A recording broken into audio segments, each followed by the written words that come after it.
सुतं देवं कंसचाणूरमर्दनं देवकी परमानन्दं कृष्णं वन्दे जगद्गुरु गुरुर्ब्रह्मा गुरुर्विष्णु गुरुर्देवो महेश्वर गुरु साक्षात् परब्रह्म तस्मै श्री गुरुवे नमः।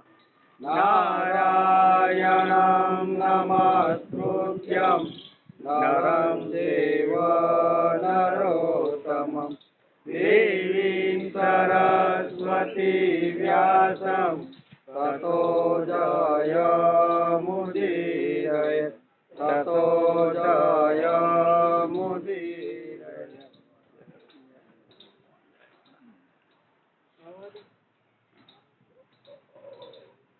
सुन्दरवारिजवदनं निर्जितमदनं आनन्दसदनं मुकुटधरं गुञ्जाकृतिहारं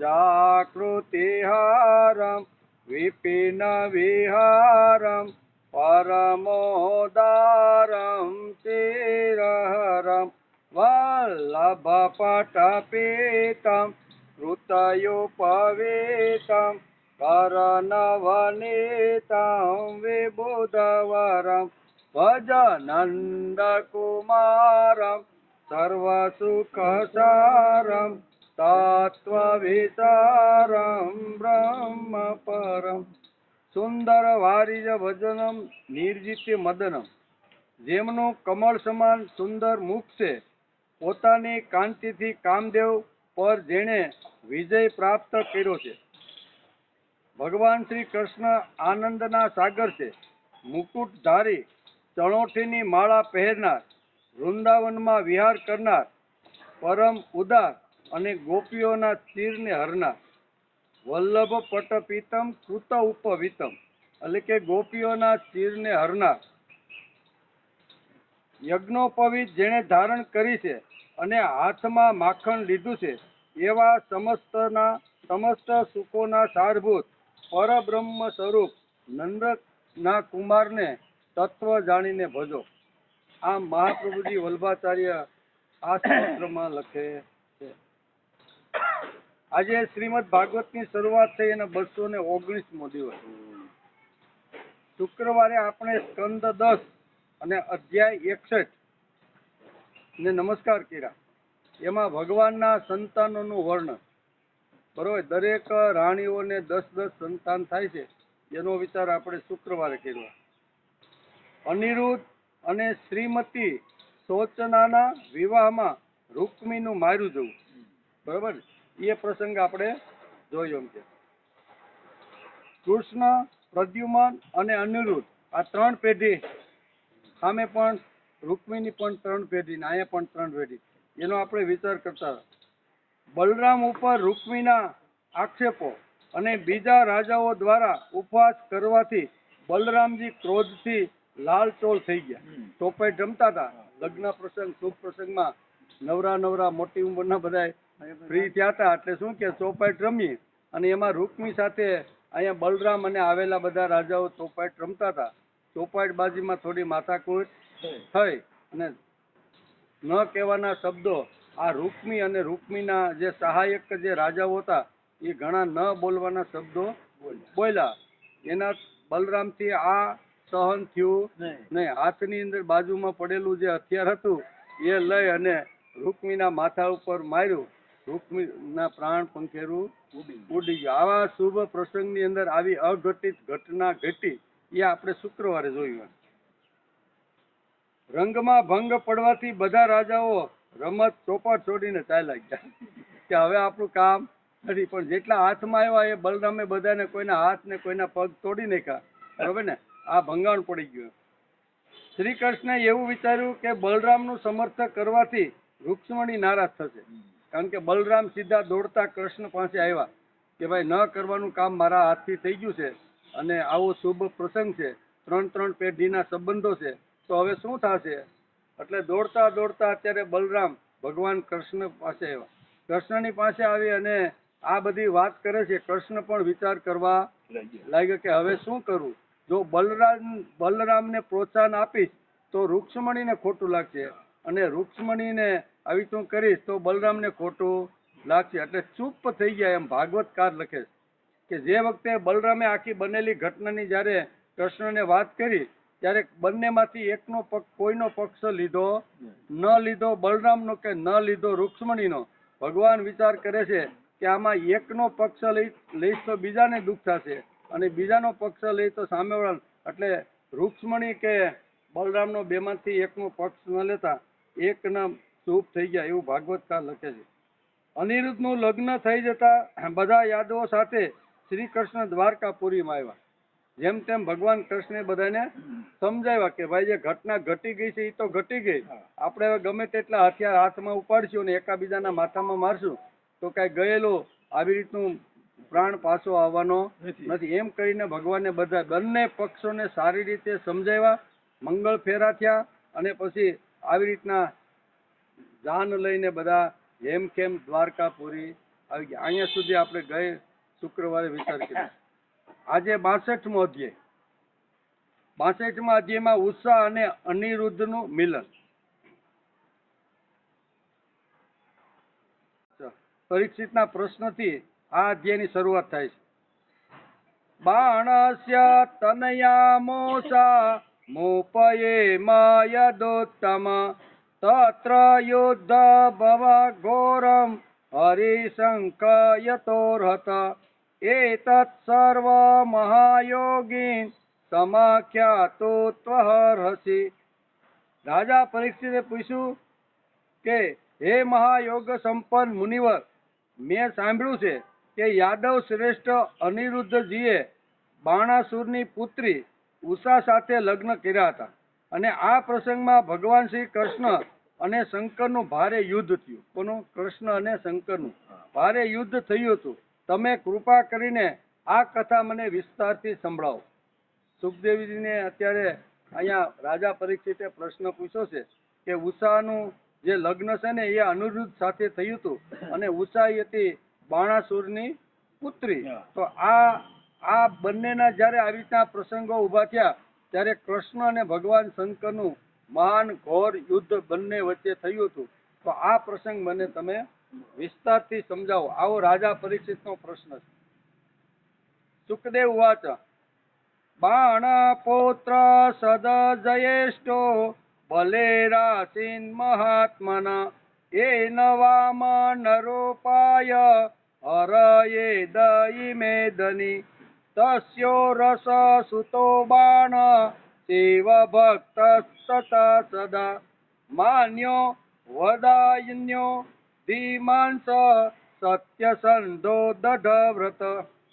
શ્રી સુખદેવજી મહારાજ રાજા પરીક્ષિતના ઉત્તર આપતા કહે છે કે હે રાજા પરીક્ષિત, મહાત્મા બલિની કથા તો મેં તમને આગળ સંભળાવી દીધી. બલિરાજાની કથા આગળ સંભળાવી દીધી. તેમણે વામન રૂપ ધારી ભગવાનને સંપૂર્ણ પૃથ્વી દાનમાં આપી દીધી. તેમને 100 પુત્ર હતા. કોને? બલિરાજાને. બલિરાજાને 100 પુત્ર હતા. તેમાં સૌથી મોટો બાણાસુર હતો. દૈત્યરાજ બલિનો પુત્ર બાણાસુર મહાન શિવ ભક્ત હતો. જન સમાજમાં માન્ય, દાતા, બુદ્ધિમાન, સત્ય પ્રતિજ્ઞ અને દ્રઢ વ્રતી હતો. તે સમયે તે પરમ રમણીય શોણિતપુરમાં રાજ્ય કરતો હતો. ભગવાન શંકરની કૃપાથી ઇન્દ્ર વગેરે દેવતાઓ સેવકોની જેમ તેની સેવા કરતા. બરોબર. શંકર ભગવાને દેવતાઓ પણ બાણાસુરની આટલો એ હતો એમ કે સેવા કરતા હતા. તેને 1000 હાથ હતા. કેવા હતા? એક દિવસ જ્યારે ભગવાન શંકર તાંડવ નૃત્ય કરી રહ્યા હતા ત્યારે તેણે પોતાના 1000 હાથથી અનેક પ્રકારના વાજિંત્રો વગાડીને તેમને પ્રસન્ન કર્યા. ખરેખર ભગવાન શંકર અત્યંત ભક્તવત્સલ અને શરણાગત રક્ષક છે. સમસ્ત ભૂતોના એકમાત્ર સ્વામી પ્રભુએ બાણાસુરને કહ્યું, તમારી જે ઈચ્છા હોય તે તમે મારી પાસેથી માંગી લો. આમ ભગવાન શંકરે બાણાસુરને કીધું. બાણાસુરે કહ્યું, ભગવાન આપ મારા નગરની રક્ષા કરતા રહો અને અહીં જ તમે નિવાસ કરો. તમારે ક્યાંય જવાનું નથી, નિવાસ અહીં કરવાનો. અને નગરની અંદર કાંઈ અઘટિત ઘટના ઘટે, કોઈ રાજા સૈન્ય લઈને ચડાઈ કરવા માટે આવે તો અમારા નગરની તમારે રક્ષા કરવાની, બીજું કાંઈ મારે જોતું. ભગવાન શંકર પ્રસન્ન થયા અને આટલું બાણાસુરે માગી લીધું. એક દિવસ બળ પરાક્રમના ગર્વના મદમસ્ત બાણાસુરે પોતાની સમીજ ઉપેલા ભગવાન શિવજીના ચરણ કમળોને સૂર્ય જેવા પ્રકાશમાન મુગુટનો સ્પર્શ કરી પ્રણામ કર્યા અને કહ્યું કે હે દેવાધિદેવ, આપ સમસ્ત ચરાચર જગતના ગુરુ અને આપ ઈશ્વર છો. હું આપને નમસ્કાર કરું છું. જે લોકોની અભિલાષાઓ પૂરી થઈ નથી તે પૂરી કરવા માટે આપ કલ્પ વૃક્ષ જેવા છો. એમ બાણાસુરે બે હાથ જોડી ભગવાન શિવજીને નમસ્કાર કરીને કીધું કે તમે તો ગુરુ અને ઈશ્વર છો અને કલ્પતરુ જેવા છો. જે તપસ્યા કરવા માટે બેસે અને તપસ્યા પૂરી થાય એટલે તમે સીધું એને વરદાન આપી દો તો, એટલે આવા તમે કલ્પવૃક્ષ જેવા છો, એવું અત્યારે બાણાસુર કહે છે. ભગવાન આપે મને 1000 ભુજાઓ આપી છે, પરંતુ તે મારા માટે માત્ર બોજા રૂપ જ છે. કેટલી પેલા પ્રસન્ન કરીને 1000 ભુજા અને મારા નગરનું રક્ષણ કરો, આવી બે વાતો ભગવાન શિવજી પાસેથી માગી. ત્યારે હવે કહે છે કે આ મારા જે હાથ છે ને એ બોજારૂપ છે, કેમ કે ત્રણેય લોકમાં આપણા સિવાય મને મારી બરોબરી કરી શકે એવો કોઈ યોદ્ધો મને મળતો નથી જે મારી સાથે લડી શકે. બરોબર કે 1000 હાથ મને તમે આપ્યા છે, તો ખરેખર આપણે વિચાર કરીએ કે કોઈ પણ માણસને 1000 હાથ હોય અને એને હુવાનું હોય, ખાવાનું હોય, ઉઠવાનું હોય, જવાનું હોય, તો 1000 હાથ જે માણસને છે એ શું કરી શકે? તો આમાં ભાગવતકારે તો અહીં લખ્યું છે કે બાણાસુરને ભગવાન શંકરે 1000 હાથનું વરદાન આપી દીધું. બરોબર ને? હવે 1000 હાથ એટલે આ સમજવા માટે આપણે થોડીક બુદ્ધિનો થોડોક ઉપયોગ કરવો જોઈએ. કારણ કે 1000 હાથ, 4 હાથ હોય અથવા 6-8 હાથ હોય તો પણ માણસને અગવડ પડે. એટલું જ નહીં, પણ બાળકનો જન્મ થાય અને વધારાનું એકાદું જો અંગ આવી ગયું હોય ને તોય ઓપરેશન કરીને એને દૂર કરવું પડે છે. તો અહીંયા તો 1000 હાથ. હવે 1000 હાથ આમ ચારે બાજુ રહે તો એને હાલવાનું, ચાલવાનું, બોલવાનું, ખાવાનું, પીવાનું, હવે હુવન પડખું ફેરવું હોય તો શું થાય? અગવડ થાય ને. એટલે અહીં કહે છે કે બાણાસુરને 1000 હાથ હતા. ભાગવતકાર વ્યવસ્થિત બહુ રીતે આપણે આ સમજાવવાનો પ્રયત્ન કરે છે કે 1000 હાથ એટલે શું. તે સમયે રસ્તામાં મારી ભુજાઓના પ્રહારથી મેં કેટલાય પર્વતોને તોડી નાખ્યા. શું કે છે કે આ મારી જે ભુજાઓ તે ઘણા બધા પર્વતોને તોડી નાખ્યા. હે આદિદેવ, એકવાર મારી ભુજાઓમાં લડવા માટે એટલી ચળ ઉપડી, એમ હાથમાં ચળ ઉપડી કે હું દિગ્ગજો પાસે ગયો, પર્વત પાસે ગયો, સાગર પાસે ગયો, પરંતુ તે પણ ડરીને ભાગી ગયા કે આની સાથે લડાય નહીં. સાગર પાસે ગયો તો સાગર ડરીને ભાગી ગયો. પર્વતો, હિમાલય જેવા દિગ્ગજ જે પર્વતો હતા ને એની પાસે ગયો તો એ પણ ડરીને ભાગવા માંડ્યા. એટલે કે ભાગવા માંડ્યા. મારી ભુજાઓના પ્રહારથી મેં કેટલાય પર્વતો તોડી નાખ્યા હતા. હવે બીજી વાત પાછી અહીંયા આવી. 1000 હાથની વાત તો અહીં ભાગવતકાર વેદવ્યાસે લખી છે. બીજી વાત એ છે પર્વત જોડે લડ્યો, સાગર જોડે લડ્યો. અને આવા દિગ્ગજ લોકો, રાજાઓ હતા, એની સાથે જયારે લડવા ગયો ને ત્યારે એ રાજાઓ ભાગી ગયા, એવું ભાગવતકારે લખ્યું છે. દિગ્ગજ રાજાઓ એટલે સાગર. તો આપણે એમ થાય કે સાગરની સાથે બાણાસુર કેવી રીતે લડ્યો છે? એ તો પાણી છે, સાગરમાં શું હોય? પાણી. તો પાણી સાથે લડે તો એમાં એનું કાંઈ થાય ખરું? તો આ બધી વાતો અહીંયા બહુ સરસ રીતે ભાગવતકારે સમજાવવાનો પ્રયત્ન કર્યો છે. ઘણી વાતો લાક્ષણિક હોય છે, સમજાવવા માટે દ્રષ્ટાંતો આપી અને સમજાવવાનો પ્રયત્ન ભાગવતકાર આવી રીતના કરતા હોય છે. વેદવ્યાસે શ્રેષ્ઠ પુરાણો લખ્યા છે. પુરાણના ગ્રંથ શા માટે લખ્યા તે કહું છું.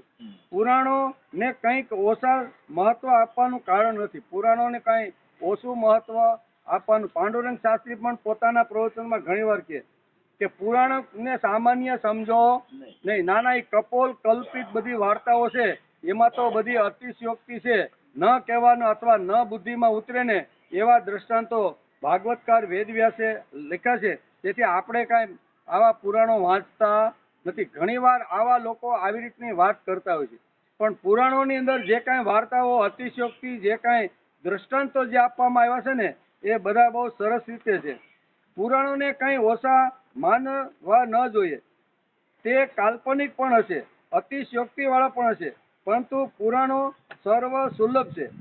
પૂજ્ય પાંડુરંગ શાસ્ત્રીને એકવાર એક પંડિતે પ્રશ્ન પૂછ્યો કે એક આંગળી પર ગોવર્ધન પર્વત ઉપાડ્યો હતો, એ સત્ય વાત છે? આવો પ્રશ્ન બુદ્ધિમાન લોકોએ, પંડિત જે હતા ને, એ પંડિતે આવી રીતનો પાંડુરંગ શાસ્ત્રીને પ્રશ્ન પૂછ્યો કે આ ગોવર્ધનનો જે આવી રીતનો ક્રાંતિકારી પ્રયોગ ગોકુળની અંદર જેણે કર્યો અને ટચલી આંગળ ઉપર 7 દિવસ સુધી આ ગોવર્ધનને પર્વતનો પડ્યો, તો આ વાત સત્ય છે, ઘટના સત્ય છે? આવું એક પંડિતે પૂછે. ઇતિહાસ એટલે કે અતિશોક્તિ વાળા પણ હશે, પરંતુ પુરાણો સર્વ સુલભ છે. ઈસા મસીહે એક રોટલીમાંથી 2000 લોકોને જમાડ્યા. આવું ક્રિશ્ચિયન લોકોના ગ્રંથની અંદર છે, જેને વાંચ્યું છે એને ખબર છે કે એની અંદર પણ આવી રીતનું છે કે એક રોટલીમાંથી 2000 લોકોને જમાડ્યા. હકીકતે આ શક્ય બને ખરું? આવા અનેક પ્રશ્નો આ બુદ્ધિમાન પંડિતો ઘણીવાર પાંડુરંગ શાસ્ત્રીને પૂછતા હોય છે. ઈસા મસીહે એક રોટલીમાંથી 2000 લોકોને જમાડ્યા તેવું બાઇબલમાં લખ્યું છે, તે શું સાચું છે? આવા પ્રશ્ન કરે. પાંડુરંગ શાસ્ત્રીએ કહ્યું, તમને સત્ય શબ્દનો અર્થ ખબર જ નથી. થઈ ગયેલી ઘટના એટલે સત્ય નથી. સત્ય હિતમ ઇતે સત્ય. જે સતની પાસે લઈ જાય છે તેને સત્ય કહેવામાં આવે છે. ખાલી બની ગયેલી ઘટના એટલે સત્ય નહીં, પણ જે વિચાર, જે કૃતિ, જે સમજણ માણસને સત એટલે ભગવાન તરફ લઈ જતી હોય, એ કૃતિને સત્ય કહેવામાં આવે છે. ભગવાને એક આંગળી પર ગોવર્ધન પર્વત ઉપાડ્યો એ સાંભળીને મારામાં એટલે કે ભગવાનના બારામાં વિશ્વાસ નિર્માણ થશે કે જેણે 7 દિવસ સુધી ટચલી આંગળી ઉપર જેણે ગોવર્ધન ઉપાડ્યો છે, તો મારા જેવા આ 5.5 ફૂટના માણસને ભગવાન નહીં ઉપાડે? ઉપાડી જ લેશે, મને સંભાળી જ લેશે. એટલે આ વિશ્વાસ નિર્માણ કરવા માટે અહીંયા ભાગવતકાર આવી રીતના પુરાણોની અંદર આવી રીતના દ્રષ્ટાંતો આપે છે.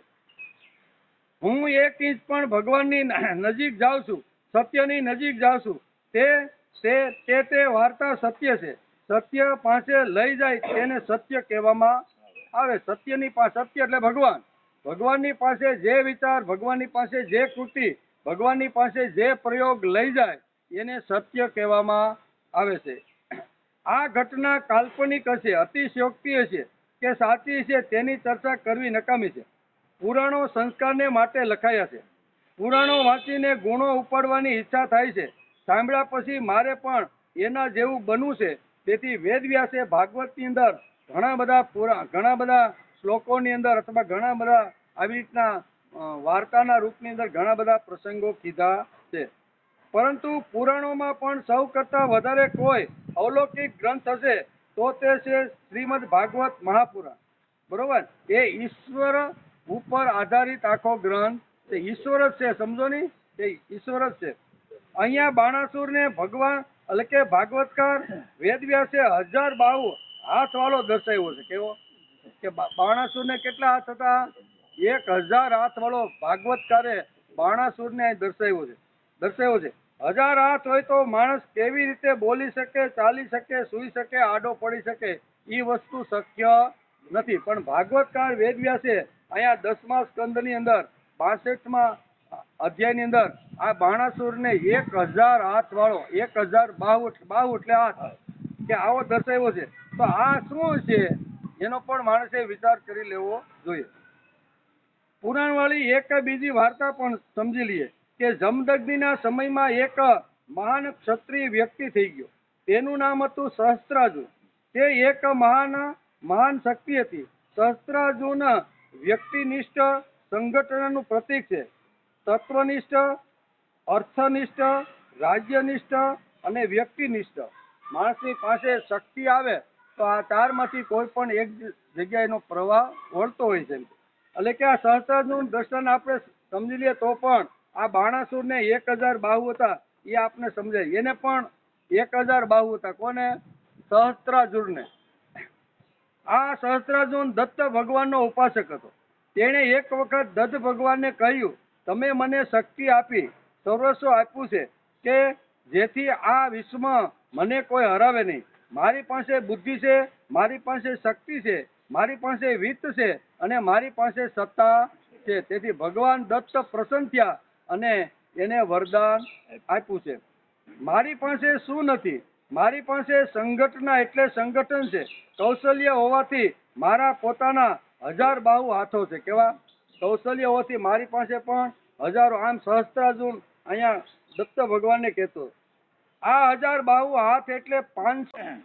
એ કોઈ રાજા હોય અથવા પ્રમુખ હોય અથવા એક નેતા હોય ને, તો એની પાછળ 500 લોકો મરવા માટે, બલિદાન આપવા માટે, જીવ આપવા માટે તૈયાર થઈ જાય ને, તો 500 જણા ભેગા થાય તો એના હાથ કેટલા થયા? 1000. તો આ અહીં કે છે કે સહસ્ત્રાર્જુન અને અહીંયા બાણાસુર જે હતો ને, એની પાછળ 500 લોકો એવા હતા કે જે જીવ આપવા માટે, બલિદાન આપવા માટે જરૂર પડે તો પ્રાણ આપીને પોતાના રાજાને બચાવવા માટે પ્રયત્ન કરે. આવા 500 લોકોનું સંગઠન અહીંયા બાણાસુરે કર્યું હતું. નકર શું કહેવાય, 1000 હાથ આવે તો માણસને શું થાય ભાઈ? વિચાર તો કરો. એટલે અહીંયા પુરાણની અંદર વાર્તાઓ જે લખી છે એને સમજવા માટે થોડીક બુદ્ધિ પણ માણસે થોડીક ચલાવવાનો પ્રયત્ન કરવો જોઈએ. એટલે કે છે આ 1000 બાહુ એટલે 500 માણસનું સંગઠન, સંગઠના. એ મારા માટે પ્રાણ આપવા માટે તૈયાર થઈ જાય એવું આખું હોય ને. ઘણી વાર નથી કે ભાઈ અમારી પાસે આટલા મિત્રો છે, 10 મિત્રો છે, 10 મિત્રો એવા છે કે ગમે તેવા પ્રસંગમાં ખડે પગે ઉભો રહ્યો. તો એવી રીતે આ બાણાસુર જે હતો એની પાસે 500 લોકો એવા હતા કે જે મરવા માટે તૈયાર થઈ જાય. પોતાના જાનને જોખમમાં મૂકી અને બાણાસુરને જીવ આપવા માટે તૈયાર છે એવા લોકો એને એવું સંગઠન, આખું સંગઠન બનાવ્યું હતું. એટલે કે બાણાસુર પણ ભગવાન શિવજીને કહે છે કે મારી 1000 ભુજાઓથી જો કેટલાય પર્વતો મેં તોડી નાખ્યા છે. હું મારી 1000 ભુજા એટલે 1000 ભુજા એટલે 500 લોકોનું જબરજસ્ત સંગઠન હતું. એનાથી કેટલાય પર્વતો મેં તોડી નાખ્યા. એટલે બાણાસુર પાસે 500 યોદ્ધાઓ એવા હતા કે કરો યા મરો, તેના માટે બલિદાન આપવા માટે તૈયાર થઈ જશે. આ એટલે 1000 હાથ. કેવા? સીધું સાદું ગણિત છે. આ એટલે 500 લોકોનું સંગઠન હોય એટલે 1000 હાથ કોના માટે? તો કે બાણાસુર માટે. એટલે કરો યા મરો. એવી રીતના બાણાસુરે અહીંયા સહસ્ત્રની વાત આ કરી છે. એટલે બાણાસુર પાસે 500 યોદ્ધાઓ હતા. બલિના સૌથી મોટા પુત્ર દૈત્યરાજ બાણાસુર હતો. તેના ગુણોનું પણ વર્ણન કર્યું છે. મહાન શિવ ભક્ત હતો, જન સમાજમાં માન્ય થયેલો માણસ હતો, દાતા હતો, બુદ્ધિમાન હતો, સત્ય પ્રતિજ્ઞ હતો. એમ એક શ્લોકની અંદર વેદવ્યાસે અહીં બાણાસુરની પાસે જે ગુણો હતા એ ગુણોનું પણ વર્ણન કર્યું છે. પણ ગુણો આવે અને એની જો સમજદારી ન હોય, વિત્ત આવે, વિદ્યા આવે, શક્તિ આવે, આ 3 વસ્તુ માણસની પાસે આવે ને પછી એને ખબર રહેતી નથી કે હવે મારે શું કરવું. એટલે વિદ્યા વિવાદાય ધનમ મદાય શક્તિ પરેશામ પરપીડનાય ખલસ્ય સાધો વિપરીત મેતદ જ્ઞાનાય દાનાય ચ રક્ષણાય. શાસ્ત્રકારોએ આ સુંદર મજાનો એક શ્લોક લખ્યો છે કે માણસની પાસે, બાણાસુર પાસે ઘણી બધી શક્તિ હતી, ઘણું બધું હતું, પણ એ વિપરીત માર્ગે વાપરવા લાગ્યો ત્યારે ભગવાનને એમ થયું કે આ વસ્તુ તો ખોટી. મેં એને જે 1000 હાથ આપ્યા અને નગરની રક્ષા કરવા માટે મેં એને વરદાન પણ આપી દીધું છે, પણ શક્તિ મળતા, સંપત્તિ મળતા અને વિદ્યા મળતા, જ્ઞાન મળતા આ તો ઉદ્ધતાય ભરું વર્તન કરવા લાગ્યો છે. એટલે માણસ, અહીં ભાગવતકાર આપને બાણાસુરના ચરિત્ર દ્વારા એ સમજાવવા માંગે છે કે માણસની પાસે ઘણી બધી શક્તિઓ હોય છે, ઘણી બધી વિદ્યાઓ હોય છે. વિદ્યા હોય છે એ વિવાદ માટે વાપરવાની નથી. વિદ્યા વિવાદાય ધનમ મદાય. ધન ભગવાને આપ્યું હોય તો એ વિવાદ માટે વાપરવાનું. વિદ્યા વિવાદાય ધનમ મદાય. ધન એટલે પૈસો, એટલે મારી પાસે આટલો પૈસો છે, આટલો હજી હું મેળવીશ, આમ કરીને એ અભિમાનની અંદર આ કરે તો એ પણ ખોટું છે. વિદ્યા વિવાદાય ધનમ મદાય શક્તિ પરેશામ પરપીડનાય. શક્તિ બાહુબળ જો આવી જાય અને એ શક્તિથી સમાજના લોકોને હેરાન કરે તો આ ત્રણેય વિપરીત માર્ગે જો વપરાય ને તો એને રાક્ષસ કહેવાય છે. પણ 3 શક્તિ જે મળેલી છે એ સુસંસ્કૃત કાર્યમાં જો વપરાય તો એને ખરી વિદ્યા કહેવામાં આવે છે. તેથી બાણાસુરને આ ત્રણ શક્તિઓ મળી.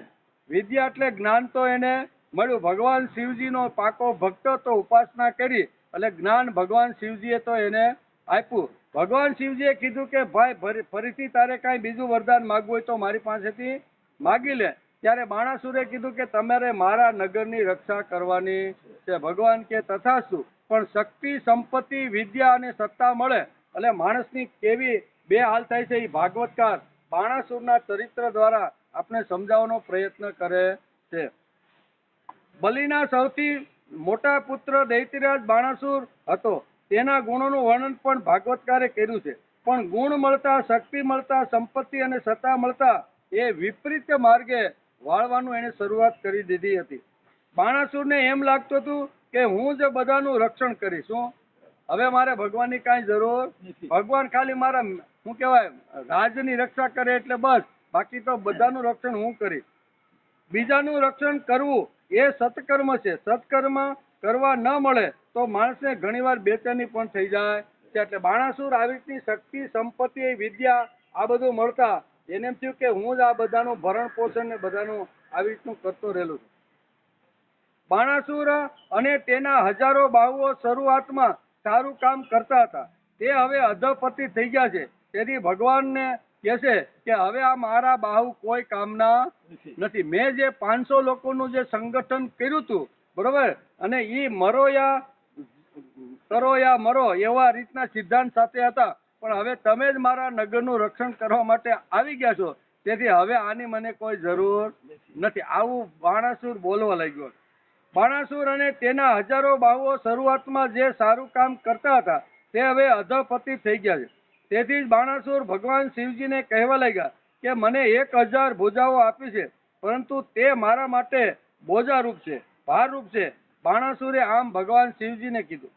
બાણાસુર કહે છે, ત્રણેય લોકમાં આપના સિવાય મને મારી બરોબરી થઈ શકે એવો યોદ્ધો મળતો નથી જે મારી સાથે લડી શકે. હવે તો શક્તિ મળી, સંપત્તિ મળી, સત્તા મળી અને ભગવાને પાછું રક્ષણ કરવાનું આવી રીતનું વરદાન પણ આપી દીધું. એટલે હવે ચારે બાજુ ફરવા લાગ્યો અને કહેવા લાગ્યો કે કોઈ પણ દિગ્ગજ રાજા મારી સામે લડી અને મને જીતી શકે નહીં. તેથી બધી જગ્યાએ ફરવા લાગ્યો અને બધા રાજાઓને, દિગ્ગજોને હરાવીને અહીં પોતાના રાજમાં ભેળવવા લાગ્યો. એકવાર મારી ભુજાઓમાં લડવા માટે એટલી ચળ ઉપડી હતી કે હું દિગ્ગજો પાસે ગયો, પણ તે ડરીને ભાગી ગયા. હું સાગર પાસે ગયો તો આ પાછો બીજો પ્રશ્ન આવ્યો. હવે સાગરમાં તો પાણી હોય, મોજા આવે અથવા આવી રીતના તરંગો હોય, તો એની સાથે આ જીવિત માણસ હાથમાં હથિયાર લઈને એને કેવી રીતે મારે? આ એક પ્રશ્ન ગયો. પછી દિગ્ગજ પર્વતો એ કાળમાં હતા. અહીંયા વેદવ્યાસ લખે છે કે પર્વતો પાસે ગયો, દિગ્ગજો આવા રીતના જે દિગ્ગજો હતા ને એની પાસે બાણાસુર ગયો છે. દિગ્ગજો દરિયા જોડે ઝઘડ્યો, પર્વત જોડે ઝઘડ્યો. આ લખાણ એવી રીતનું છે કે દરિયા ઉપર તેણે ચડાઈ કરી અને દિગ્ગજો ભાગ્યા. આ બધું લખાણ ભાગવતની અંદર આવે છે. આ વાંચીને સાંભળીને પૌરાણિક લોકો એક ચિત્ર દોરે કે દરિયામાંથી એક મહાપુરુષ નીકળ્યો છે અને તે બાણાસુર જોડે લડ્યો છે. પછી એવું ચિત્ર દોરે, સમુદ્ર હોય એમાંથી એક માણસ નીકળતો હોય બરોબર, અને સામે પાછો બાણાસુર હોય એની સાથે લડતો હોય. ઘણીવાર આવા ચિત્રો પણ આપણે જોવા મળે છે. દરિયા ઉપર ચડાઈ કરી એનો અર્થ એ કે દરિયા ઉપર રહેવાળા લોકો જોડે એ લડ્યો. દરિયા ઉપર ચડાઈ કરી એટલે પાણી આરે એને ચડાઈ કરી નથી, પણ દરિયાના અહીં 1600 કિલોમીટર ઉપરના જે સમુદ્ર જે છે ને એના ઉપર રહેનારા જે માછીમાર છે, આદિવાસીઓ જે રહેતા છે એની જોડે બાણાસુર લડ્યો એવું ભાગવતકારનું કહેવાનું છે. દરિયા જોડે લડ્યો એટલે કઈ પાણી સાથે લડ્યો નથી. પાણીમાંથી કોઈ પુરુષ બહાર નીકળી અને એને કઈ બાણાસુરે માર્યો નથી. પણ બાણાસુર આવી રીતના દરિયા જોડે ઝઘડ્યો એનો અર્થ એવો થાય કે દરિયા કિનારે હજારો લાખોની સંખ્યામાં સાગર પુત્રો એટલે કે માછીમારો રહેતા હતા, આદિવાસીઓ રહેતા હતા, એની જોડે ઝઘડ્યો અને એ બધાને ભગાડી મૂક્યા એમ કે છે. દરિયા ઉપર ચડાઈ કરી એનો અર્થ એ કે દરિયા ઉપર રહેવાળા લોકો જોડે લડ્યો. તેથી પુરાણોની કથા સમજવા માટે બૌદ્ધિક શક્તિની ખૂબ જરૂર પડે. નહીં કે આપણે છે કે આ બાણાસુર દરિયા જોડે લડ્યો એટલે શું છે, તો કે દરિયા જોડે લડ્યો એટલે આવે. આજથી 34 વર્ષ પહેલા 1990 ની એક ઘટના જે ખબર છે.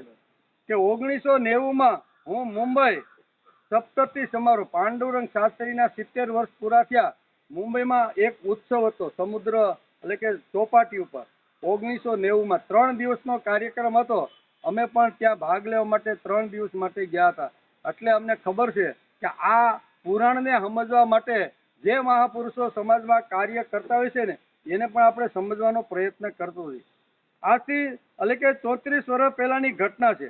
મુંબઈ ચોપાટી ઉપર પાંડુરંગ શાસ્ત્રી ના 70 વર્ષ પૂર્ણ થયા ત્યારે સપ્તતી સમારોહનો કાર્યક્રમ હતો. સમુદ્ર કિનારે હજારો હોડીઓ નાંગરવામાં આવી હતી. લાખો માછીમારો ત્રિકાળ સંધ્યા ઉપનિષદના મંત્રો બોલતા બોલતા એને પારાયણ પણ સારી રીતે લાખો માછીમારો ત્યાં સમુદ્રના આજુબાજુમાં 1600 કિલોમીટરમાંથી પોતાની હોડીઓ લઈને બધા મુંબઈ ચોપાટી ઉપર દરિયામાં ભેગા થયા હતા. દરિયાની અંદર હોડી નાંગરી અને બધા શું કહેવાય રેતીનો જે પટ હતો આખી ચોપાટીનો એના ઉપર બેઠા હતા. સાંજનો સમય હતો. હું હતો એટલે મને ખબર છે. અને એ વખતે જ્યારે કાર્યક્રમની શરૂઆત થઈ ને ત્યારે વેદના મંત્રો માછીમારો બોલવા લાગ્યા. આપણને એમ થાય કે આ ગીતાના શ્લોકો બોલે, વેદના મંત્રો બોલે, કારણ કે એની પાછળ અહીંયા કાર્યક્રમની પહેલા એક મહિના સુધી ઉજળિયાત લોકો એ વસાહતોમાં જઈને ત્રિકાળ સંધ્યા અને સ્તોત્ર બધા કંઠસ્થ કરાવ્યા હતા. અને પછી કાર્યક્રમમાં ભેગા થયા એટલે દાદાએ કીધું કે આ સાગર પુત્રો માછીમારો આવ્યા છે એ આપણને આવી રીતના ઉપનિષદના મંત્રો, ગીતાના મંત્રો, ત્રિકાળ સંધ્યાના બોલે એમ કરીને લાખો માછીમારોએ આવી રીતના વેદના મંત્રોનો ઉચ્ચાર કર્યો, ત્રિકાળ સંધ્યા બોલ્યા, ગીતાના શ્લોકો બોલ્યા અને આ બધો સુંદર મજાનો આખો દિવસનો કાર્યક્રમ ગયો. 3 દિવસનો કાર્યક્રમ હતો. બીજે દિવસે અમે મુંબઈમાં જ હતા. તો એ વખતે ત્યાંના વૃત્તપત્રો એટલે છાપાની અંદર પહેલા જ હેડિંગની અંદર આવ્યું. શું આવ્યું? ઘણા બધા છાપાઓ અમે જેની ઘેરે ઉતરાતા એ ભાઈ છાપા મગાવતા હતા. અમે જોયું કે ભાઈ ગઈકાલનો કાર્યક્રમ ચોપાટી ઉપર થયો એનું કાંઈ આમાં આવ્યું છે? તો પહેલા જ હેડિંગમાં મોટા અક્ષરમાં છપાયેલું હતું કે પાંડુરંગ શાસ્ત્રીએ માછલીના મોઢેથી વેદો બોલાવ્યા. શું લખ્યું હતું? હેડિંગમાં લખ્યું હતું. છાપું જોતું હોય તો આપણે પણ હાંચું જ કે પાંડુરંગ શાસ્ત્રીએ મુંબઈની ચોપાટી ઉપર લાખો માછીમારોના મોઢેથી એટલે કે લાખો માછલીઓના મોઢેથી વેદોના ઉચ્ચાર કરાવ્યા. હવે માછલીના મોઢેથી કરાવ્યા હતા. આપણે હાજર હતા આપણે ખબર છે કે માછલી જેવા લોકો જે માછલી સાથે જેનો ધંધો છે, ઝાડ નાખી અને પોતે આવી રીતનો જે ધંધો કરે છે એવા જે લોકો છે ને એવા લોકોના મોઢેથી પાંડુરંગ શાસ્ત્રીએ આ વેદના મંત્ર બોલાવ્યા હતી. સમજો કે આ પેપર છે અને 500-700 વર્ષ પછી આપણે તો હોય જ નહીં. અને એમ છે કે અમારા 500 વર્ષ પહેલાના પૂર્વજો કેવી રીતના કામ કરતા હોય અને એના હાથમાં જો છાપવું આવે, શું આવે? એના હાથમાં પેપર આવે આ કટિંગ કરેલું, બરોબર? ઓહો કે અમારા પૂર્વજો તો જો એ કે અમારા કેવા હતા. એ કે પાંડુરંગ શાસ્ત્રી નામની એક આવી રીતની શક્તિ હતી ને જેને માછલાના મોઢેથી વેદ બોલાવ્યા. હકીકતે માછલાના મોઢેથી વેદ બોલાવ્યા? માછલાના મોઢેથી બોલાવ્યા નથી, પણ માછીમારોના મોઢેથી. પણ છાપાવાળાએ શું લખ્યું કે આજે લાખો માછલાઓના મોઢેથી પાંડુરંગ શાસ્ત્રીએ આવા વેદના મંત્રો બોલાવ્યા. આ કટિંગ 500 વર્ષ પછી કોઈ સંશોધન કરવા કોઈ વૈજ્ઞાનિક હાથમાં છાપવું લે કે 500 વર્ષ પહેલા અમારા પૂર્વજો કેવા હતા, તો એ સંશોધન કરે તો શું લખે કે અમારા પૂર્વજો તો કીધો તો ખરા એ કે આવી રીતના માછલી દરિયામાં માછલી જે રહેવાવાળી છે ને એના મોઢેથી આવા મંત્રો બોલે. હકીકત આ છે. એવી રીતે અહીંયા બાણાસુરની પણ આ જ વાત છે કે બાણાસુરને આવા સહસ્ત્ર એટલે કે 1000 જે બાહુ હતા એ 1000 બાહુ એનું સંશોધન કરવું પડે કે ભાઈ 1000 બાહુ વાળો માણસ કઈ રીતે જીવી શકે, ખાઈ શકે, હુઈ શકે, ઊંઘી શકે. એ તો શક્ય નથી. તો હશે હું એમ ભાઈ? તો હશે આ કે 500 લોકો એને એવી રીતના તૈયાર કર્યા, કરો યા મરો, બાણાસુર માટે મરવા માટે તૈયાર. આવા તો ઘણા બધા પ્રસંગોને આપણે સમજવાનો પ્રયત્ન કરવો જોઈએ કે આવી રીતની ઘણી બધી વાતો છે. એટલે કે તે વખતે મરાઠી છાપાઓમાં આ રીતનું છાપવામાં આવ્યું હતું કે એટલે આ રીતે કે માછલાના મોઢેથી વેદ બોલાવ્યા. આજે પણ આપણે આવી રીતની ભાષા વાપરીએ છીએ. ભારત પર ચીનનાઓએ જ્યારે ચઢાઈ કરી, આપણું યુદ્ધ થયું ને ચીનની સાથે લગભગ 1960માં, બરોબર? તો યુદ્ધ થયું અને ચીન લોકોએ જબરજસ્ત આપણો કબજો હિમાલયની પાછળના ભાગમાંથી બધો કબજો ભયંકર યુદ્ધ થયું છે એવું આપણો ઇતિહાસ બોલે છે. આજે પણ આપણે આવી રીતની ભાષા વાપરીએ છીએ. ભારત પર ચીનાઓએ ચઢાઈ કરી ત્યારે સહ્યાદ્રીની એક વ્યક્તિ સંરક્ષણ પ્રધાન હતી. એ વખતે મહારાષ્ટ્રની જે એક વ્યક્તિ હતી ને, એ આખા ભારતને સંરક્ષણ ડિફેન્સ મિનિસ્ટર, અંગ્રેજીમાં શું કે ને, ડિફેન્સ મિનિસ્ટર હતા એમ કે, એ મિનિસ્ટર હતા એમ કે. તે વખતે મરાઠી છાપાઓમાં આ રીતનું છાપવામાં આવ્યું કે હિમાલયની મદદે સહ્યાદ્રી ગયો એમ. હવે સહ્યાદ્રીના ડુંગર દક્ષિણ ભારતમાં આવ્યા અને હિમાલય આવ્યો ઉત્તર ભારતમાં. તો એ વખતના પેપરમાં લખ્યું છે કે હિમાલયની મદદે સહ્યાદ્રી ગયો. હવે પર્વત ઉડીને કાંઈ હિમાલયની મદદે જાય ખરો? પણ હિમાલયને આવી રીતના ચીનાઓ જ્યારે પોતાના કબજો જમાવી અને જ્યારે યુદ્ધ ચાલતું હતું એ વખતે સહ્યાદ્રીના એટલે કે એ દક્ષિણ ભારતના લોકોએ નક્કી કર્યું કે આપણે પણ સૈન્યમાં જોડાઈને આપણે કરો યા મરો કરીને આપણે જો એમ કરીને લાખો સૈનિકો સહ્યાદ્રીના હિમાલયના ગોદની અંદર જ્યાં પાછળના ભાગમાં યુદ્ધ ચાલતું હતું મરવા માટે ગયા છે. અને કોઈએ લખી નાખ્યું, શું લખ્યું કે સહ્યાદ્રી હિમાલયની મદદે ગયો. હવે એ ઉડીને જાય પર્વત કદી, પણ એવું છાપામાં લખ્યું છે ભાઈ. સંશોધનકારો જયારે સંશોધન કરે ને તો વાંચી જાય કે ભાઈ આને માણસોને 1000 હાથ હશે ભાઈ, હાલો ને કાંઈ વાંધો આપણે ક્યાં સાંભળી જેટલું થવાનું છે ને આપણે એને હોય કે ન હોય આપણને શું ફેર પડે? આપણે કઈ ફેર પડવાનું છે? આપણે કાંઈ પણ આવી રીતનું નહીં કે શા માટે માણસે વિચાર કરવો કે આ ઘટના વેદ વ્યાસે આજથી હજારો વર્ષ પહેલા ભાગવતની અંદર લખી છે તો એ કયા અર્થમાં લખી છે, એની પાછળનું ફિલોસોફી શું છે, એની પાછળનું તત્વજ્ઞાન શું છે, એની પાસેની વિચારધારા કઈ છે, આ બધો વિચાર માણસે પુરાણો વાંચી અને સાંભળીને આ વિચાર કરવો જોઈએ. તે વખતે મરાઠી છાપાઓમાં આ રીતનું છાપવામાં આવ્યું હતું કે હિમાલયની મદદે સહ્યાદ્રી જાય છે, મદદે જાય છે. સમજો કે 5000 વર્ષ પછી આ છાપું કોઈના હાથમાં આવે અને કોઈ સંશોધન કરવા લાગે તો કે અમારા પૂર્વજો કેવા હતા, ઓહો, ક્યાં સહ્યાદ્રીના ડુંગરો દક્ષિણ ભારતમાં અને ક્યાં હિમાલય ઉત્તર ભારતમાં. અમારા પૂર્વજો તો છે આ હિમાલયને એટલે કે ડુંગરોને ઉપાડીને આવી રીતના હકીકતે એવું નથી. તે વખતના પર્વતો દોડતા હતા. ખરેખર આવો અર્થ થાય? એ લખે સંશોધનકારો કે એ વખતના જે પર્વતો દોડતા છે, ઉડતા છે અને સહ્યાદ્રી ઉડીને સીધો હિમાલયની મદદે આવ્યો. એટલે આવું જે સંશોધન જે કરે છે ને એ સંશોધન કરવાવાળાને આવી રીતનું થાય છે. તે વખતના પર્વતો દોડતા હતા. ખરેખર આવો અર્થ થાય? એનો અર્થ સહ્યાદ્રીના માણસો હિમાલયની મદદે છે. એનો અર્થ શું થાય? સહ્યાદ્રીના માણસો શું છે ભાઈ તમારે? હા લેવો ભાઈ, પાણી પી લ્યો, પેસા પાણી પી લ્યો. આપણે લઈ લો આપણે પૌત્ર પ્રહલાદ નો પૌત્ર 1000 હાથની વાત આવે છે. 1000 હાથ એટલે શું એને પણ આપણે સમજવાનો પ્રયત્ન કર્યો. પછી સહ્યાદ્રી હિમાલયની મદદે ગયો બરોબર, તો એ ઉડીને તો કઈ ગયો ન હોય, પણ આ રીતની ઘટનાઓ છે. તે વખતના પર્વતો દોડતા હશે એવું સંશોધન 500 વર્ષ પહેલા કોઈ હાથમાં પેન લઈ અને આવા છાપા કાઢે કે અમારા 500 વર્ષ પહેલાના પૂર્વજો કેવા હતા, તો એ શું લખે કે ભાઈ સહ્યાદ્રી હિમાલયને મદદે ગયો. એટલે એ ઇતિહાસમાં લખે કે એ કાળમાં પર્વતો પણ ઉડતા હશે. એટલે એક પર્વત ઉડીને બીજા પર્વત પાસે ગયો, પણ હકીકતે એવું નહીં. સહ્યાદ્રીના એ વખતે ડિફેન્સ મિનિસ્ટર જે હતા ને એ હતા. એટલે એણે બધા અહીંયા મહારાષ્ટ્ર અને દક્ષિણ ભારતના બધા જે સૈનિકો હતા એને હિમાલયની પાછળના ભાગમાં ચીન જ્યારે ભારત સાથે યુદ્ધ કરી રહ્યું હતું ત્યારે લડવા માટે મોકલા. પણ પેપરવાળાએ આવું આપ્યું કે સહ્યાદ્રી હિમાલયની મદદે ગયો. ખરેખર આવો અર્થ થાય? એનો અર્થ સહ્યાદ્રીના માણસો હિમાલયની મદદે ગયા, હિમાલયની મદદે સહ્યાદ્રી દોડ્યો. એનો અર્થ સમજવો જોઈએ, વિચારવો જોઈએ. આવી રીતે બાણાસુર દિગ્ગજો દરિયા હિમાલય જોડે લડ્યો, દિગ્ગજો મુઠ્ઠીઓ વાળીને ભાગ્યા, દરિયા જોડે લડ્યો.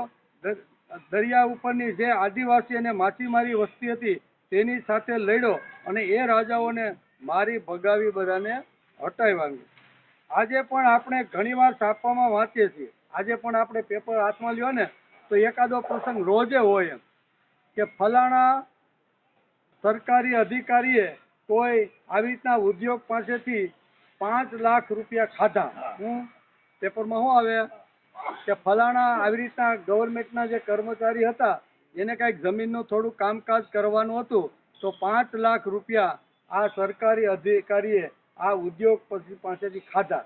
ઓકે, હવે આ 500 વર્ષ પછી આ છાપું કોઈના હાથમાં આવે એ વખતે 500 વર્ષ પછી કે ઓહો અમારા પૂર્વજો કેવા હતા, કરન્સી ખાતા હતા, રૂપિયા ખાતા હતા, હું અનાજ ખાતા નહોતા. હું લખે એ છાપ પછી લખે ઇતિહાસમાં લખે કે અમારા પૂર્વજો 500 વર્ષ પહેલા શું ખાતા હતા, રૂપિયા ખાતા હતા. પણ હકીકતે રૂપિયા ખાધા એનો અર્થ શું થયો?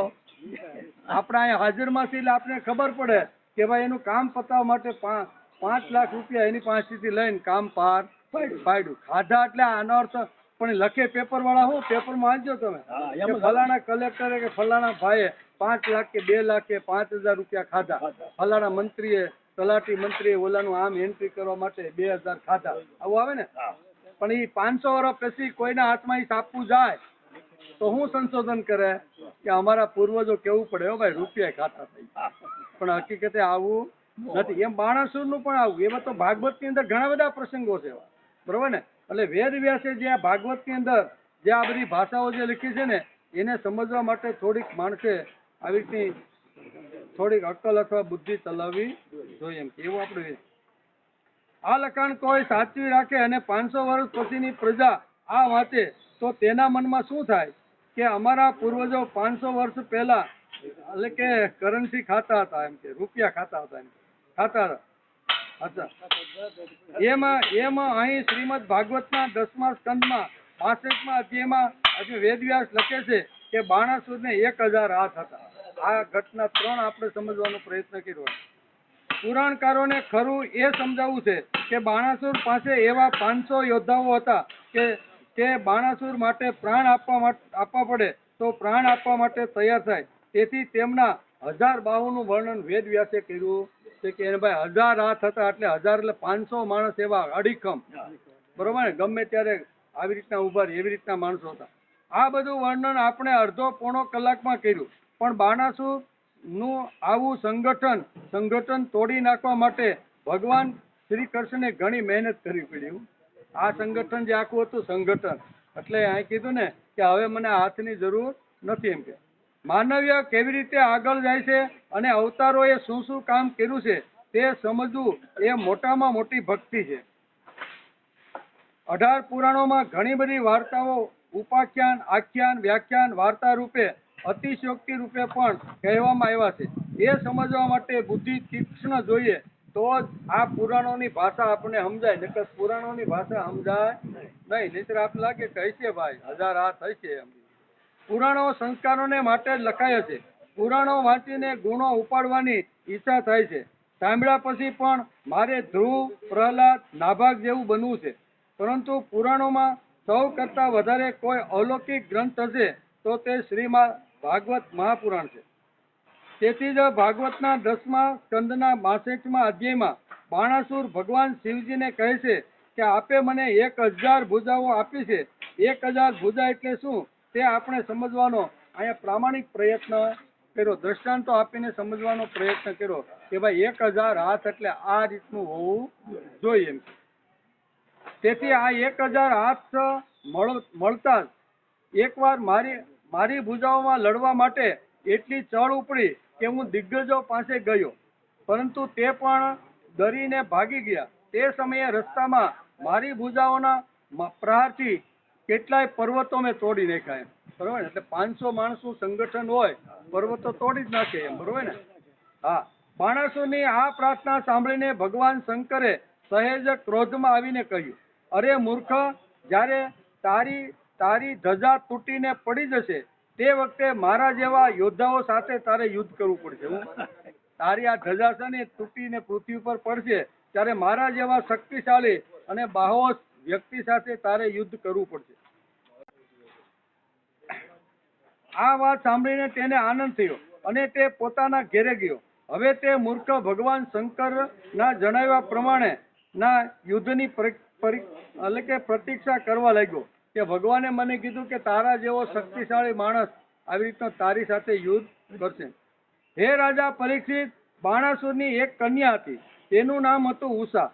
હજી તે કુંવારી હતી ત્યારે સ્વપ્નમાં તેણે પરમ સુંદરી અનિરુદ્ધજી સાથે પોતાને પતિ બનાવવા માટેનો સંકલ્પ સપનું આવ્યું. એને કોને? આ ઉષાને, કે ભગવાન દ્વારકાની અંદર છે, એનો પૌત્ર અનિરુદ્ધ છે અને એ અનિરુદ્ધ મારો પતિ બને, એવી રીતનું સપનું અત્યારે અહીંયા બાણાસુરની જે દીકરી હતી ઉષા, એને આવી રીતનું સપનું આવ્યું.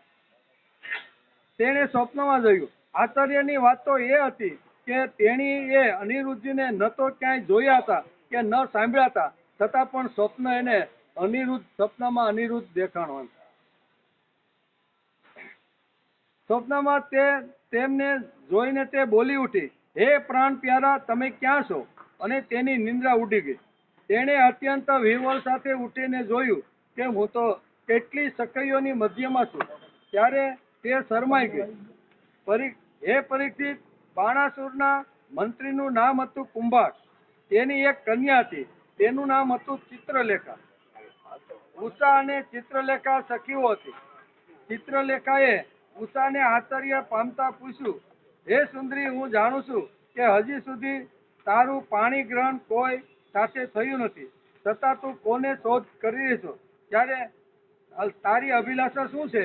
આવી રીતની ચિત્ર રેખા નામની એની જે આવી રીતની દાસી હતી ને, એણે એને પ્રશ્ન કર્યો.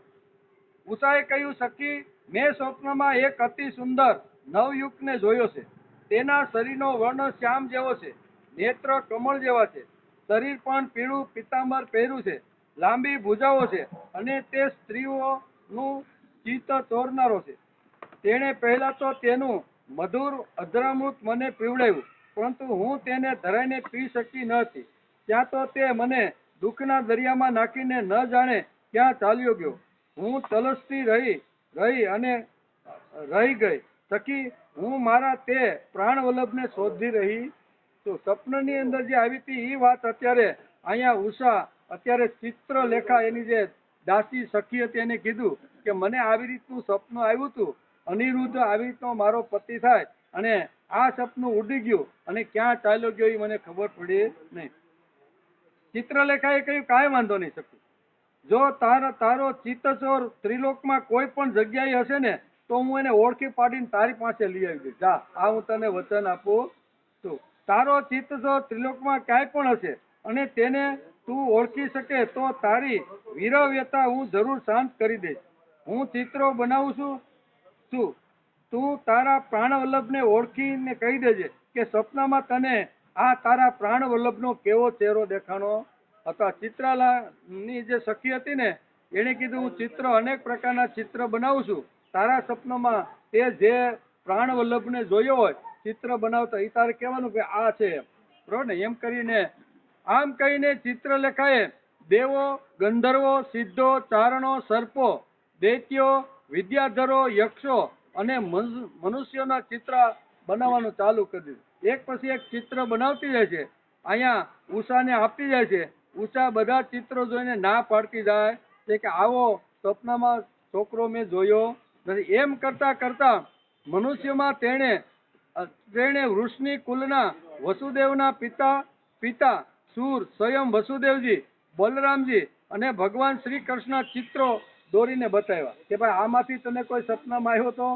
કૃષ્ણ આવ્યો તો, બળદેવજી આવ્યા હતા કે સ્વયં વાસુદેવ? તો કે આ ચિત્રમાં આવો કોઈ મૂર્તિઓ મેં જોયો સપનામાં નથી. એમ કે પ્રદ્યુમ્નનું ચિત્ર જોતા જ ઉષા શરમાઈ ગઈ. હે રાજા પરીક્ષિત, ત્યારે તેણે અનિરુદ્ધજીનું ચિત્ર દોર્યું. ત્યારે તો શરમથી તેનું માથું નીચું થઈ ગયું. પછી મંદ હસીને તે બોલી કે મારા તે પ્રાણ વલ્લભ આ જ ચિત્રમાં મને દેખાયા હતા. ઘણા બધા ચિત્ર એને દોર્યા, કોઈ ચિત્રની અંદર એનો પ્રાણ વલ્લભ દેખાણો નહીં. પણ અનિરુદ્ધનું ચિત્ર જ્યારે એને દોર્યું કે આવો છોકરો તે સ્વપ્નમાં જોયો તો, ત્યારે કે હા, આ છોકરાને મેં સ્વપ્નમાં જોયું હતું. હે રાજા પરીક્ષિત, ચિત્રલેખા યોગીની હતી. તે જાણી ગઈ કે આ ભગવાન શ્રી કૃષ્ણના પૌત્ર છે. હવે તે આકાશ માર્ગે રાત્રિના સમયે જ ભગવાન શ્રી કૃષ્ણ દ્વારા સુરક્ષિત દ્વારકા નગરીમાં પહોંચી. આકાશ માર્ગે જઈ શકે એવી રીતની તાકાત હતી. એમ કે ત્યાં અનિરુદ્ધજી સુંદર પલંગમાં સૂઈ ગયા હતા. ચિત્રલેખા યોગ સિદ્ધિના પ્રભાવથી તેમને ઉપાડીને સોનિતપુર લઈ આવી અને પોતાની સખી ઉષાને તેના પ્રિયતમના દર્શન કરાવી દીધા કે ભાઈ તે જે મેં ચિત્ર દોર્યું હતું એ જ આ અનિરુદ્ધ છે અને એના આકાશ માર્ગથી હું લાવી છું. અત્યારે આકાશ માર્ગે ફક્ત હેલિકોપ્ટર અને એરોપ્લેન ઉડે છે, બરોબર. તો એ કાળમાં કેટલું વિજ્ઞાન આગળ વધેલું છે કે માણસ પણ ઉડીને જઈ શકતો હતો. તેથી આ ચિત્રલેખા આકાશ માર્ગે ઉડી અને દ્વારકામાં આવી અને અનિરુદ્ધ જે પથારીમાં સૂતો હતો ત્યાંથી એને ઉપાડી અને અહીંયા ઉષાના મહેલમાં લાવી. એટલે કે આવી રીતના સોનિતપુર લઈ આવ્યા. પોતાના પરમ સુંદર પ્રાણલભને પ્રાપ્ત કરીને આનંદના અતિરેકથી તેનું મુખ કમળ પ્રફુલ્લિત થઈ ગયું અને તે અનિરુદ્ધની સાથે પોતાના મહેલમાં વિહાર કરવા લાગી. હે રાજા પરીક્ષિત, ઉષાનું અંતઃપુર એવું સુરક્ષિત હતું કે તેના તરફ કોઈ પુરુષ જોઈ પણ શકે નહીં. ઉષાનો પ્રેમ ઉત્તરોત્તર વધતો ગયો હતો. તે કિંમતી વસ્ત્રો, પુષ્પોના હાર, અત્તર, ધૂપ, દીપ, આસન વગેરે સામગ્રીઓથી સુમધુર પેય પદાર્થો, દૂધ, શરબત વગેરે ભોજ્ય ચાવી ખાવીને પદાર્થો અને ભક્ષ્ય ગળી જવા પદાર્થો તથા મનોહર વાણી અને સેવી અનિરુદ્ધનું બહુ સન્માન કરતી. ઉષાએ પોતાના પ્રેમ વડે અનિરુદ્ધને મનને પોતાને વશ કરી દીધું. અનિરુદ્ધજીએ ઉષાના અંતઃપુરમાં છુપાયેલા રહીને પોતાની જાતને પણ વિસરાવી દીધી. તેમને એ વાતની પણ ખબર ન પડી કે મને અહીં આવ્યા કેટલા દિવસો વીતી ગયા તે અનિરુદ્ધને પણ ખબર પડી નહીં. હે રાજા પરીક્ષિત, યદુકુમાર અનિરુદ્ધના સહવાસથી ઉષાનું કૌમાર્ય નષ્ટ થઈ ગયું હતું. તેના શરીર પર એવા ચિહ્નો દેખાવા લાગ્યા જે સ્પષ્ટ કહી રહ્યા હતા અને જે કઈ રીતે છુપાવી શકાય તેમ ન હતા. ઉષાની પ્રસન્નતા પણ બહુ વધી ગઈ હતી. તેના દ્વારપાલોએ જાણી લીધું કે ઉષાને કોઈની સાથે કોઈનો પુરુષનો સંગ અવશ્ય થઈ ગયો હોય તો જ આનો ચહેરો આટલો કુરૂપ બની જાય. તેમણે જોઈને બાણાસુરને કહ્યું કે હે રાજન, અમે લોકો તમારી અવિવાહિત રાજકુમારીના જેવા રંગઢંગ પહેલા હતા એવા અત્યારે એના ચહેરા ઉપર અમે જોઈ શકતા નથી. પહેલા જેવો ચહેરો હતો એવો નથી. હે પ્રભુ, એમાં કોઈ શંકા નથી કે અમે લોકો નિરંતર રાત દિવસ તે મહેલની ચોકી કરીએ છીએ. અમે કોઈ પરપુરુષને અંદર જાતો અને ક્યારે જોયો પણ નથી. આમ એના પેરગીરો અત્યારે બાણાસુરને અત્યારે આ પ્રમાણે કહે છે, આપની કન્યાને બહારથી મનુષ્ય કોઈ પણ હલકે જોઈ પણ શકતા નથી. તેમ છતાં તે કલંકિત કઈ રીતે થઈ ગઈ એનું કારણ અમને સમજાતું નથી. હે રાજા પરીક્ષિત, ચોકીદારો પાસેથી એવા સમાચાર જાણીને તે કન્યાનું ચરિત્ર દૂષિત થઈ ગયું છે ત્યારે બાણાસુરના અંતરમાં ભારે પીડા થવા લાગી. તે તુરત ઉષાના મહેલમાં પહોંચી ગયો અને જોયું તો એક છોકરો, યુવાન છોકરો ત્યાં બેઠેલો જોયો. બરોબર. કોઈ પણ બાપ હોય અને આવા કોઈ સમાચાર આપે ત્યારે ચિંતા પેલી બાપને થાય, બરોબર, કે કન્યાને આવી રીતનું થવાના કારણ શું છે. એટલે એને એક જ છોકરો અનિરુદ્ધને જોયો. હે પ્રિય પરીક્ષિત, અનિરુદ્ધજી સ્વયં કામા અવતાર પ્રદ્યુમનજીના પુત્ર છે. ત્રિભુવનમાં તેમના જેવું સુંદર કોઈ નથી. શ્યામ સુંદર શરીર અને તેના પર લહેરાતું પિત્તાંબર, કમળની પાંખડીઓ જેવા વિશાળ અને કોમળ નેત્રો, લાંબી લાંબી ભુજાઓ, કપોલ પર વાંકડિયા કેશની લટો અને ઉજ્જવળ કુંડળો, હોઠ પર મંદ હાસ્ય અને પ્રેમભરી દ્રષ્ટિથી તેમની શોભા અવર્ણનીય હતી. અનિરુદ્ધજી તે વખતે બધી રીતે સજી ધજીને બેઠેલી પ્રિયતમા ઉષાની સાથે રમત રમી રહ્યો હતો. અનિરુદ્ધજીના ગળામાં મલ્લિકાના સુંદર પુષ્પોની હાર શોભી રહ્યો હતો. તે હારમાં ઉષાનો અંગ સંપર્ક થવાથી તેના વક્ષસ્થળનું કેસર લાગેલું હતું. તેને ઉષાની સામે બેઠેલો જોઈને બાણાસુરને આશ્ચર્ય થયું. જ્યારે અનિરુદ્ધજીએ જોયું કે બાણાસુર ઘણા બધા આક્રમક શસ્ત્ર અને સૈનિકો સાથે અત્યારે આ મહેલની અંદર આવી ગયા છે, ત્યારે તેઓ એક લોખંડનો પરિઘ લઈને તેમની સાથે દોડ્યો અનિરુદ્ધ.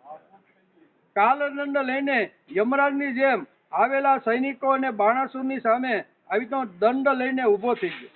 બાણાસુરની સાથે આવેલા સૈનિકો તેમને પકડવા માટે જેમ જેમ તેમની તરફ જતા હતા તેમ તેમ તેમને પ્રહાર કરી પાડી દેતા. બરાબર એ રીતે જેમ સુવરોના ટોળાનો નાયક કૂતરાઓને મારી નાખે. અનિરુદ્ધના પ્રહારથી તે સૈનિકોના માથા, ભુજાઓ, સાથરો વગેરે ઘૂંટણો પણ તૂટી ગયા. જે બચ્યા હતા તે જીવ લઈને ત્યાંથી ભાગ્યા. હવે અનિરુદ્ધની સામે લડી શકાય એવું નથી. જ્યારે બળવાન બાણાસુરે જોયું કે આ તો મારી સેનાનો સંહાર કરી રહ્યો છે, ત્યારે તેમણે ભયંકર ક્રોધિત થઈને અનિરુદ્ધને નાગપાશથી બાંધી દીધો. ઉષાએ જ્યારે સાંભળ્યું કે તેના પ્રિયતમને બાંધી દેવામાં આવ્યા છે, ત્યારે તે બહુ જ શોક અને વિષાદથી વિવળ થઈ ગઈ અને તે રડવા લાગી. બાણાસુરના સૈનિકો હતા એ તો બધા નાશભાગ કરીને બધા જતા રહ્યા એટલે બાણાસુર વિચાર કરે છે કે હવે શું કરવું, આને જીતવો તો બહુ અઘરો છે. આટલા હથિયારધારી સૈનિકોને જેણે હરાવી નાખ્યા, પગ અને તોડી નાખ્યા, તો હવે શું કરવાનું? તે નાગપાશ સિવાય શક્ય નથી. તેથી જેમ હનુમાનજીને નાગપાશથી જેમ બાંધ્યા હતા ને, એમ અત્યારે નાગપાશથી અત્યારે આને અનિરુદ્ધને બાંધી લીધો. ઇતિ શ્રીમદ ભાગવતે મહાપુરાણે પારમહંસ્યા સંહિતાયા દશમ સ્કંદે ઉત્તરાર્ધે નિરુદ્ધ બંધો નામ દ્વિશિષ્ટ અધ્યાય સમાપ્ત. 10મા સ્કંદના ઉત્તરાર્ધ અંતર્ગત અનિરુદ્ધ બંધન નામનો 62મો અધ્યાય સમાપ્ત થયો. આજે આપણે અહીંયા સુધી રાખવાનું છે. કામકાજ હાલે છે ને, એટલે 5-10 મિનિટ આપણે વહેલા, આપણે તો બંધ. બરોબર, હાલ રજા રાખી દેવા.